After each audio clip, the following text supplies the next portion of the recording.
indéfinie, c'est quelque chose d'absolument magique. Moi, au risque de me répéter, je vous le dis, ce sont les meilleures années de ma vie, j'ai adoré ces cours.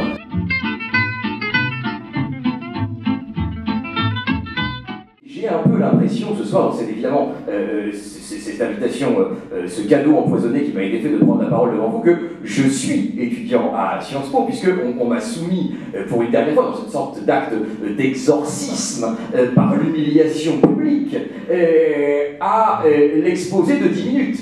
Ce qui est notre fêlure à tous, ce qui est notre blessure personnelle, ce qui a justifié chez chacun d'entre nous des années de psychanalyse, le plan de partie, de sous-partie calibré par un auditeur au Conseil d'État qui somnole au fond de la salle.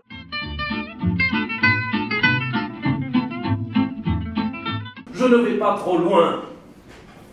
Lorsqu'on écoute les avocats, lorsqu'il y a 3 perquisitions au barreau de Paris par semaine, nous sommes passés dans le monde de la terreur judiciaire.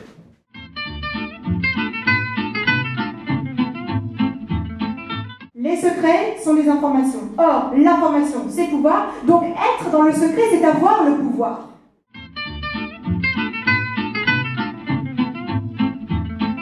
Un peu de silence, je vous demande de vous taire. Moi, je pense que c'était très Sciences Po ce soir. Hein, c'était très beau, chuchotement et secret.